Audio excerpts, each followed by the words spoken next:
অনেক দিন ধরে ফুচকা খেতে ইচ্ছে করছিল, তাই দিদি যখন অফার দিল ফুচকা খেতে যাবি, না করতে পারলাম না। দুজনে মিলে বেরিয়ে পড়লাম ফুচকা খাবার আশায়। আমাদের এখানে তো 10 টাকায় 5টা কিংবা 6টা ফুচকা দেয়, আবার অনেক জন 4টে কিংবা 3টেও দেয়। তো আমরা যেখানে যাচ্ছিলাম সেখানে 10 টাকায় 5টা ফুচকা খাবো বলে। ও মা, গিয়ে দেখি ফুচকা কাকুই বসেনি। মনে আশা নিয়ে এলাম, আর আশা ভঙ্গ হয়ে গেল। ফুচকা খেতে পাইনি বলে তো আর খালি হাতে বাড়ি ফেরা যায় না।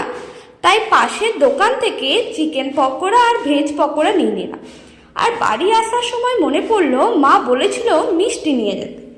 মিষ্টির দোকানে গিয়ে দেখি গরম গরম সিঙ্গারা ভাজা হচ্ছে। মিষ্টির সাথে সাথে সিঙ্গারা নিয়ে নিলাম, তারপর বাড়ি চলে এলাম। এতক্ষণে মনে হচ্ছে ফুচকা খেতে না পারার দুঃখটা একটু হলেও মিটেছে, তবে পুরোপুরি কি আর মেটে?